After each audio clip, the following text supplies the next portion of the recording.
말씀입니다. 마태복음 8장 18절부터 22절까지 말씀. 우리 5절밖에 안 되니까요. 처음부터 끝까지 같이 읽도록 하겠습니다. 18절부터 같이 읽겠습니다. 시작. 예수께서 무리가 자기를 에워싸는 것을 보시고 건너편으로 가기를 명하시니라. 한 서기관이 나와 예수께 아뢰되 선생님이 어디로 가시든지 저는 따르리이다. 예수께서 이르시되 여우도 굴이 있고 공중의 새도 거처가 있으되 인자는 머리 둘 곳이 없다 하시더라. 제자 중에 또 한 사람이 이르되 주여 내가 먼저 가서 내 아버지를 장사하게 허락하옵소서. 예수께서 이르시되 죽은 자들이 그들의 죽은 자들을 장사하게 하고 너는 나를 따르라 하시니라. 아멘. 하나님이 사랑하십니다. 하나님 기뻐하십니다. 오늘도 예배절 나오신 우리 모든 마전의 성도들 진심으로 환영하고 축복합니다. 자, 오늘은 우리가 읽은 마태복음 8장 18절부터 22절 말씀을 가지고 우리 제목 한번 따라해 보겠습니다. 너는 나를 따르라. 이 예수님 말씀을 가지고 함께 말씀을 나누도록 하겠습니다. 저번 저녁 예배 시간에 말씀드린 것처럼 그때 다 나누지 못한 말씀을 오늘 좀 같이 나누려고 합니다. 지난 시간에 우리가 나눈 말씀은 간단히 정리하면 예수님께서 한 사람을 고쳐주셨어요. 베드로의 장모의 열병을 고쳐주셨어요. 그리고 그뿐만 아니라 또 예수님께서 하신 일이 무엇입니까? 귀신 들린 자들, 수많은 사람들이 귀신 들려 있는데 예수님께 찾아왔을 때 예수님께서 그 귀신 들린 자들을 하나하나 다 귀신을 쫓아내 주시고 그들의 삶을 회복시켜 주시는 그 기적과 이적의 기사에 대해서 우리는 말씀을 통해서 배웠습니다. 그리고 오늘 우리가 읽은 그 말씀은 그 예수님이 행하신 일들로 말미암아 예수님께서 그 기적과 이적을 행하셨는데 그 일들로 말미암아 예수님에게 벌어진 그 일에 대해서 오늘 말씀은 기록하고 있습니다. 자, 그러면 오늘 말씀 보면서 예수님에게 어떤 일이 벌어졌는지 우리가 한번 말씀을 통해서 알아보기를 원합니다. 18절 말씀 같이 한번 읽어보도록 하겠습니다. 18절 같이 읽습니다. 시작. 예수께서 무리가 자기를 에워싸는 것을 보시고 건너편으로 가기를 명하시니라. 아멘. 이 한 절의 말씀을 통해서 지금 예수님께 어떤 일이 벌어지고 있는지 우리는 잘 알 수가 있습니다. 예수님께서 기적과 이적을 행하셨어요. 그리고 또 그뿐만이 아니라 또 이 전의 말씀 무엇이죠? 산상수훈이 있습니다. 그 어떤 랍비, 그 어떤 율법 교사도 그렇게 권위 있게 가르치지 못하였는데 예수님께서 하나님의 말씀, 그리고 그냥 그 율법 문자 말씀이 아니라 그 말씀 가운데 새겨진 하나님의 마음에 대해서 그렇게 녹여서 그 모인 사람들에게 설명해 주시는 것입니다. 그래서 그것에 감동하고 그 예수님의 소문이 갈릴리 전역에 퍼졌어요. 그래서 갈릴리 전역에서 어떤 일들이 벌어지니까 예수님 한번 보려고, 그리고 예수님께서 기적 일으키시는 거 한번 보려고 수많은 사람들이 그렇게 예수님을 찾아오게 되는 것입니다. 그리고 지금 상황이 어떻게 돼요? 너무 많은 사람들이 찾아와서 예수님이 어떻게 되었다고요? 그 무리들로 인하여서 에워쌈을 당하게 되시는 것입니다. 그런데 이때 예수님께서 저 행하시는 독특한 행동이 있습니다. 아마도 제자들은 기뻐했을 거예요. 즐거워했을 거예요. 어떻게 생각하면서요?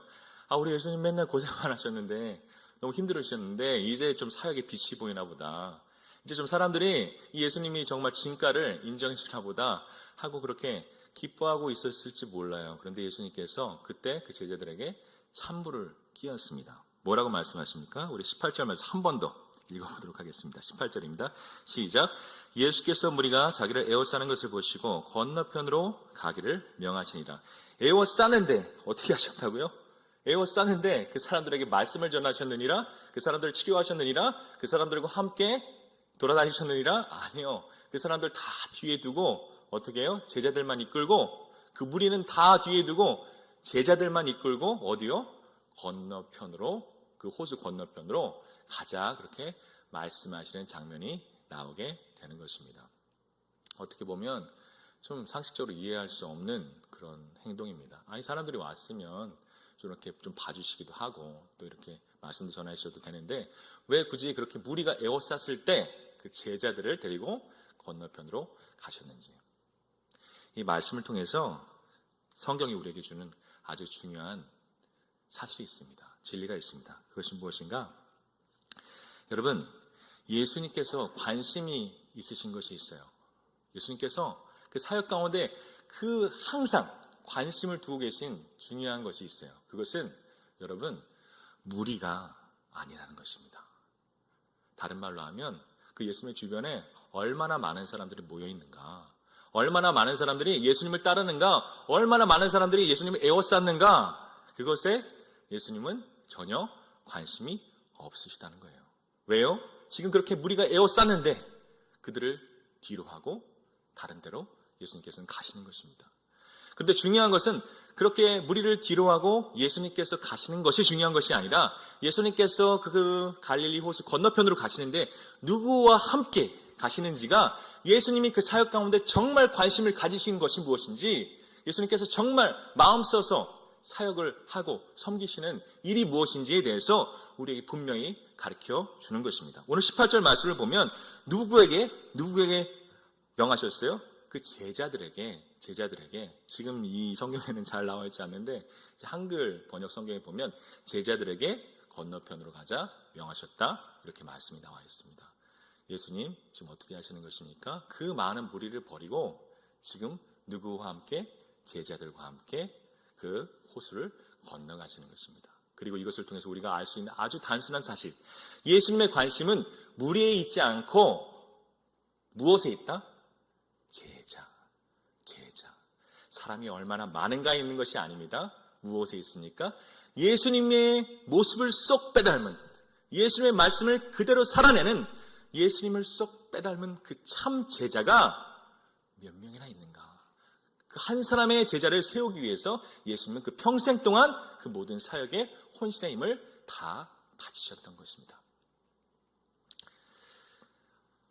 이번 주 목요일 날 제가 조금 오후에 놀았어요. 그래서 저기 지방에 한 목사님이 있어요. 제가 좋아하는 목사님인데 전화하셔서 이제 좀 요즘에 또 우리 교회도 교육자들이 좀 바뀌고 그래서 이제 어떤가 또 이제 상태를 보려고 전화하신 것 같아요. 그래서 이렇게 가서 같이 얘기를 나눴는데, 저는 평소에 그 목사님 되게 좋아해요. 그리고 존경해요. 왜 그러냐면 사실 그 교회 그 목사님이 굉장히 큰 교회 담임하신 목사님은 아니시거든요. 연배가 저보다 좀 많긴 하지만 그 개척교회 이제 여기 마전동에 하셔서 오랫동안 그 교회를 열심히 섬기고 계신 분입니다. 그런데 보통 이게 개척교회하고 작은 교회 하면 좀 움츠러들기 마련이잖아요. 좀 큰 교회 목사님 보시면 이렇게 좀 수그러들고 그러는데, 그 목사님은 항상 당당해요. 근데 전에는 그 이유를 몰랐어요. 그래서 그냥 뭘 믿고 저러나 그렇게 좀 생각했었는데, 그때 목요일날 좀 얘기를 하면서 그 이유를 알게 되었습니다. 그 목사님이 근데 만나면 꼭 이렇게 후배라고 좀 가르쳐요. 계속 뭘 이렇게 가르쳐 주려고 그래요, 하나라도. 근데 저는 또 잘 듣죠. 근데 이제 그때 그 당신의 자기의 그 목회 철학, 자기의 목회 그 목표, 그것에 대해서 이제 막 열변을 이렇게 저한테 토하는 거예요. 근데 그때 그 목사님이 하신 말씀이 무엇이냐면, 목사님, 저의 목회 목표는요, 열심히 목회하세요.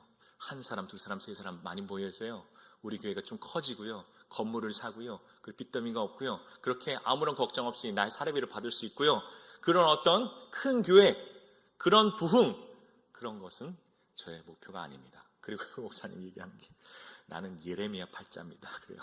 그러니까 처음부터 끝까지 나는 고생할 8자라는 거예요. 근데 그 고생할 8자를 타고 나는데, 자기가 그 고생할 8자 가운데, 하나님이 주신 그 사명 가운데 자기가 그 목회의 목표를 삼은 것이 있다는 거예요. 그게 무엇이냐? 사실 저는 많은 사람들은 필요 없습니다. 근데 저의 목회의 목표는 저에게 맡겨주신 영혼이 몇 명이든, 그게 10명이든 100명이든 1명이든 그 사람을 예수님의 제자로 만드는 것이 저의 목회의 사명이자 목표입니다. 그래서 내가 먼저 예수님의 제자가 되고, 나의 삶을 통하여서 그 내가 한 사람이라도 정말 주님 기뻐하시는 예수님의 제자로 내가 만든다면, 내가 모든 사명 마치고 주님 나라 갈 때 정말 기쁨으로 하나님 감사합니다, 할렐루야 하면서 천국 갈 수 있을 것 같습니다 라고 그렇게 저한테 신나게 말씀하시더라고요. 그리고 그 얘기를 듣다 보니까 그 목사님이 더 멋있어 보였어요. 참 목사님이 가오가 있으시다. 근데 쓸데없는 가오가 아니라 정말 목회의 가오, 영적인 가오가 있으신 분이다. 참 본받고 싶다라는 그런 생각을 한 적이 있습니다. 근데 제가 이런 얘기를 하는 게요, 지금 우리 코로나19로 인해서 우리 성도님들 뿐만이 아니라 우리 목사님들 많이 걱정하십니다. 왜 그렇습니까?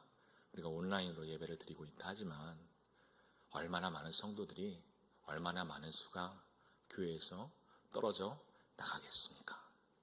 교회가 아마 반쪽이 될 거예요. 그래서 가뜩이나 어려운 한국교회 더 어려워졌다, 더 힘들어졌다. 그리고 그래서 후배 목사들 걱정해 주시는 우리 선배 목사님들의 그런 말씀도 많이 듣곤 합니다. 맞아요. 좀 인간적으로 생각하면 그것이 우리에게 걱정일 수도 있습니다. 그것이 우리에게 염려일 수도 있습니다. 큰일일 수도 있어요. 위기일 수도 있어요. 근데 제가 오늘 말씀 묵상하면서 그것이 우리들에게는 위기로 비칠지 모르지만, 우리들에게는 어려움으로 비칠지 모르지만, 하나님에게 그것이 과연 위기일까? 하나님에게 과연 그것이 어려운 일일까? 하나님에게 과연 그것이 지금 그렇게 낙심할 일일까?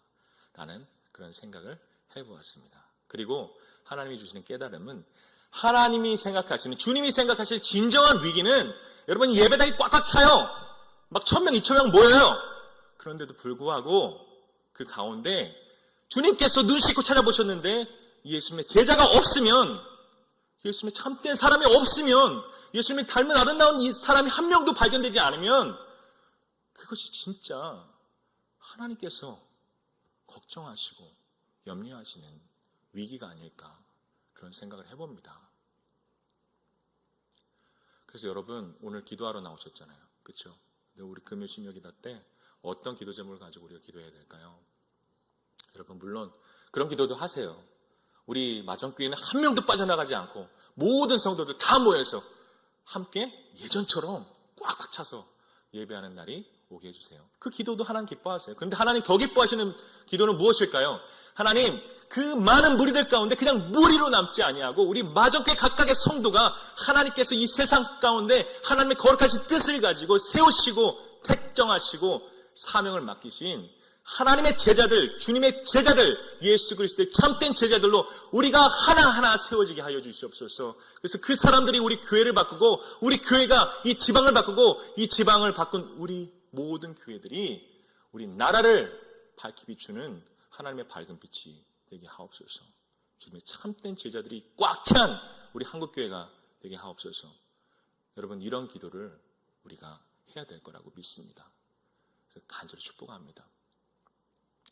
저도 그렇고요.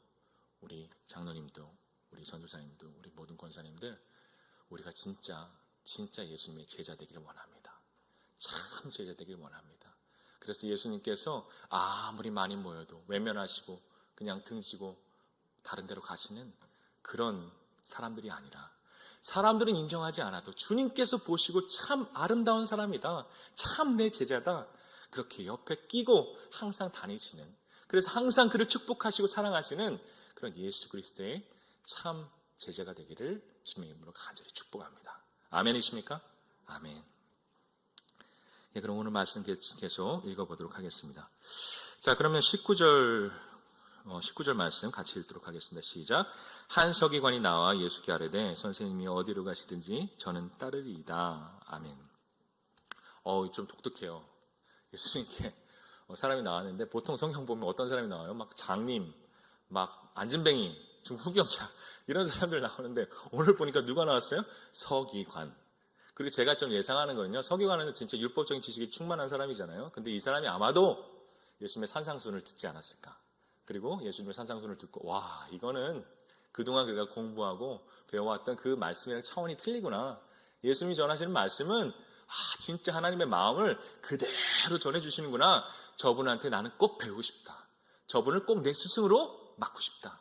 그런 마음을 가지고 주님께 찾아와서, 주님 제자가 되고 싶습니다. 주님 가시는 길 항상 따라가고 싶습니다. 라고 이 서기관이 이야기했던 것 같아요.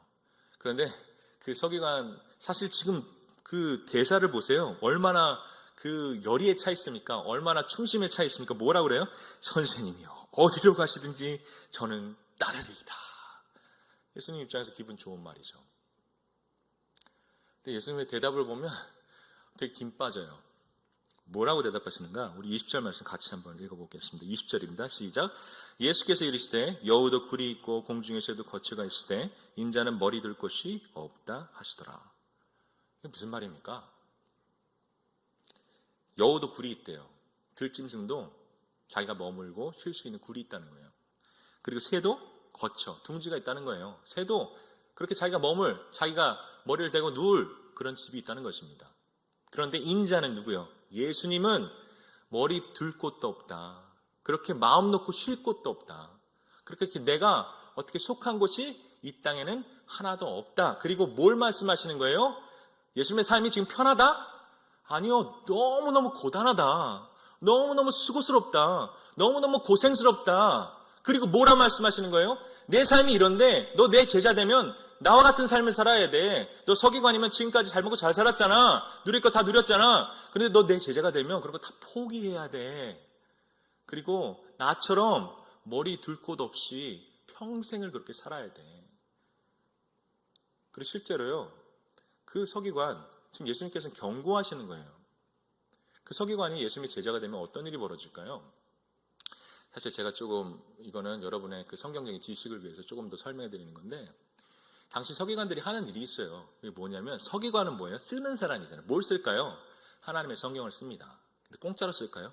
아니죠. 공짜로 일하는 사람이 어디 있어요? 그렇죠? 그래서 하나님의 성경을 쓰는데, 이제 그 히브리어로 하나님의 성경을 양피지에 씁니다. 그런데 한 장을 쓰잖아요. 성경 한 장을 쓰잖아요. 그럼 얼마를 받느냐면 25데나리온을 받습니다. 25데나리온. 한 데나리온은 한 노동자가요, 하루 열심히 일해서 번 돈.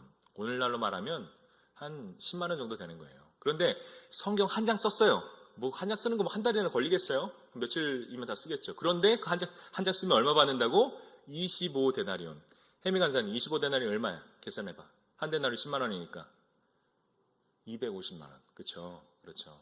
제가 요즘에 하느님이 산수를 도와줘서 좀 계산이 빠릅니다. 하여튼 250만 원이 되는 돈을 그냥 며칠 내에 버는 그런 수준의 경제적인 그런 여력을 가진 사람이라는 거예요. 근데 예수님 말씀하시는 거예요. 너 그거 다 포기할 수 있어? 그리고 서기관이 예수님 따랐다 소문이 나봐요. 그 당시에 바리새인 서기관들, 제사장들 예수님 죽이려고 아주 혈안이 돼 있는데, 너 뭐 예수님의 제자가 되겠다고? 너 나가. 출교. 직장도 잃어버리고, 그리고 그 유대인의 사회에서 완전히 축출되는 것입니다. 그리고 예수님 따르는 길이 그것만 있습니까? 가는 곳마다 예수님이 경험하신 게 무엇입니까? 온갖 비난과 핍박과 박해예요. 사람들이 환영하지 않아요.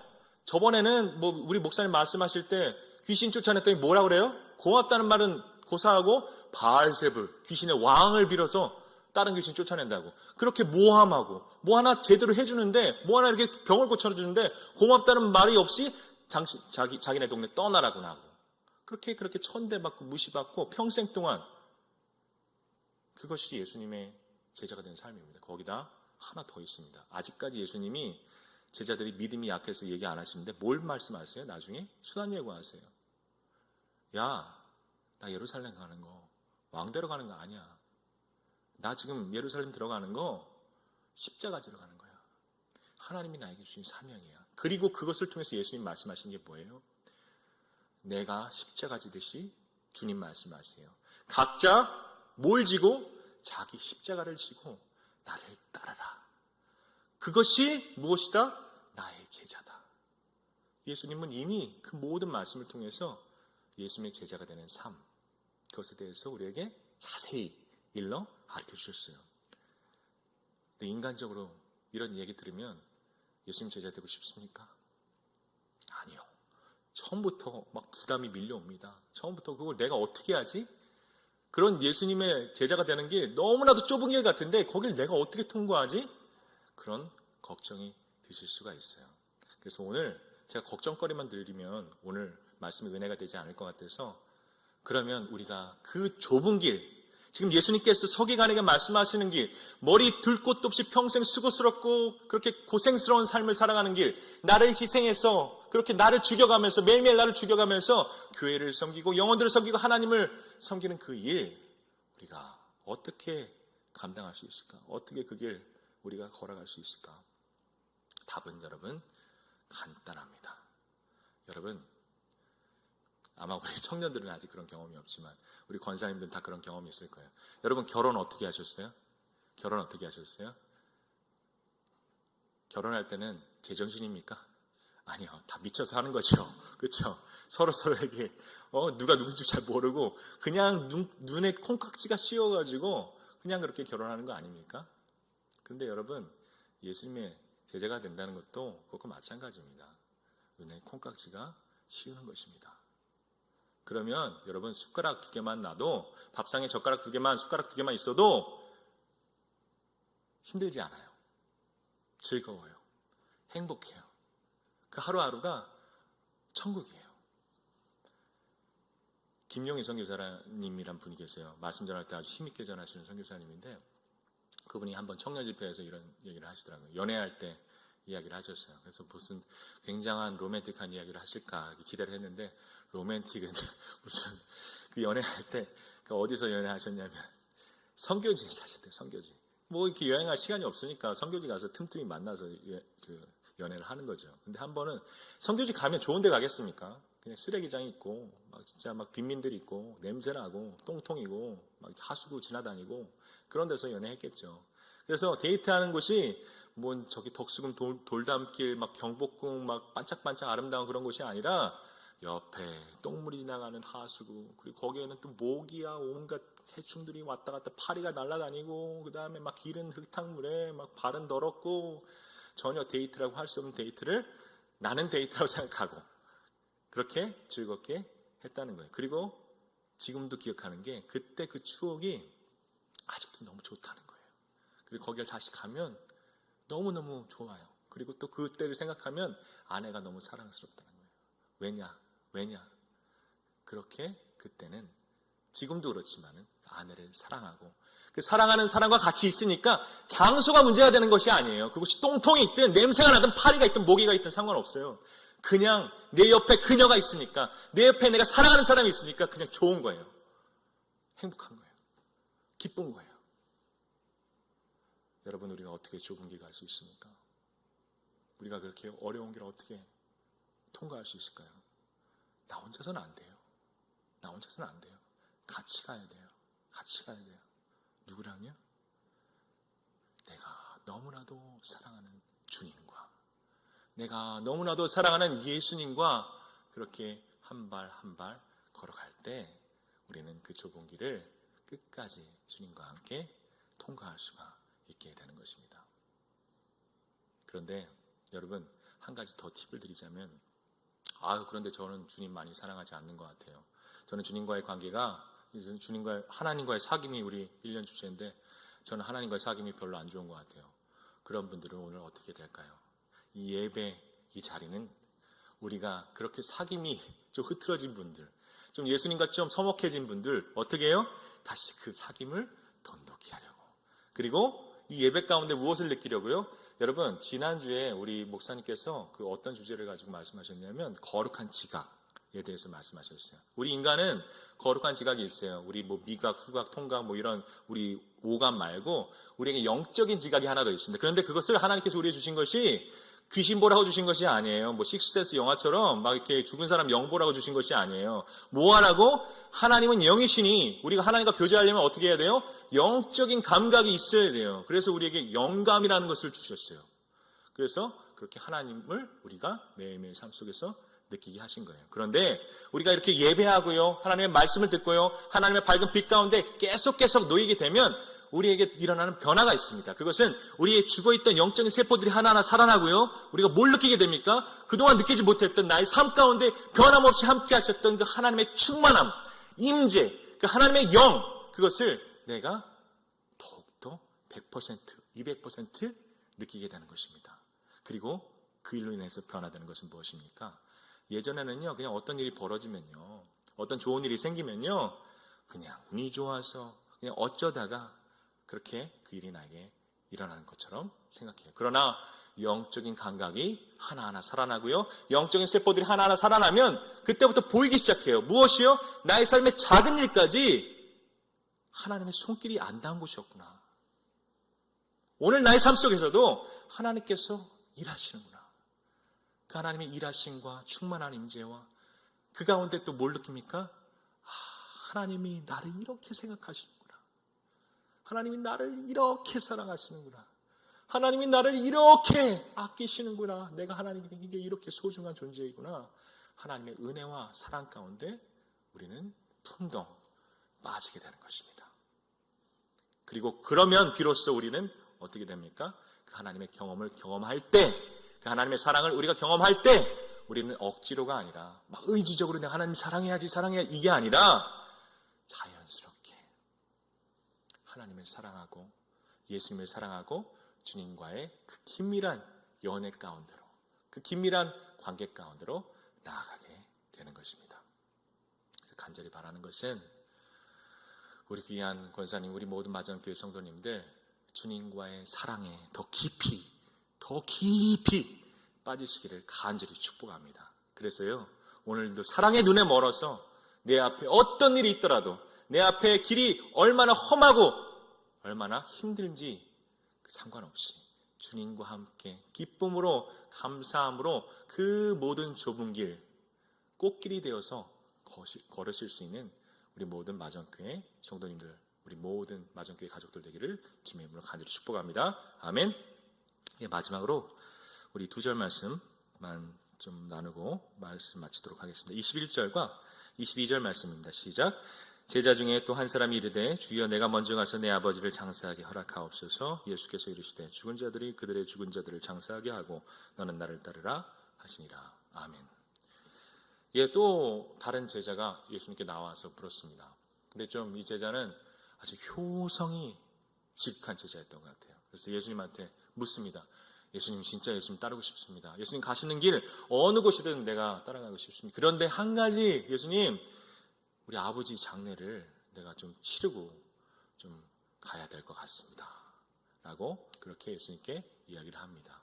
그리고 예수님께서 말씀하신 게 뭐예요? 오늘 예배, 오늘 말씀 본문처럼, 말씀 제목처럼 죽은 자는 죽은 자들로 장사하게 하고 너는 나를 따르라. 그런데 어찌 보면요, 이 예수님의 말씀이 좀 불편하게 들려요. 왜냐하면 우리는 동방예의지국에 태어나지 않았습니까? 아니, 아버지 제사 드린다는데, 아버지 돌아가셔서 제사 안 되는데, 좀 그것 좀 하고 오게 놔두시지 뭘 그것까지 하지 말고 그렇게 오라 하시나. 예수님의 그 말씀의 뜻이 무엇인가?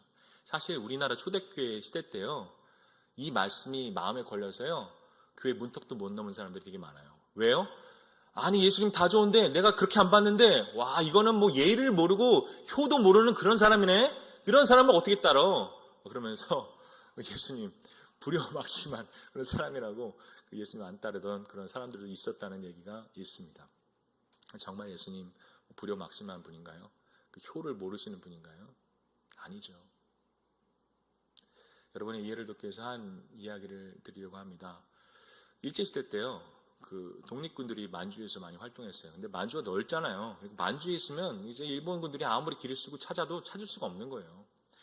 근데 이제 일본군들이 꾀를 냈어요. 이거 어떻게 이놈들을 잡을 수 있을까? 어떻게 이 독립군들을 우리가 소탕할 수 있을까? 근데 아주 치사한 놈들이죠. 나쁜 놈들이에요. 어떻게 했냐? 우리 독립군들의 효심을 이용했습니다. 그렇게 타지에 나가서 막 열심히 독립운동 하다가 부고가 날라와요. 어떤 부고? 아버지가 돌아가셨네. 어머니가 돌아가셨네. 그러면 그 독립군들이 하는 일이 있어요. 거기서 독립군 대장이 말려요. 지금 그 일이 중요하냐? 이 일이 중요하지. 그렇게 말리고 말려도 필요 없어. 나는 아버지 장례 가야 돼. 어머니 장례 가야 돼. 하고서 그 마을로 갈 때 어떻게 해? 일본군들은 그 장례식 마을에서 다 이렇게 대기하고 있다가 그냥 오면 바로 잡는 거예요. 바로 쳐 죽이는 거예요. 그렇게 독립군을 잡았다고 합니다.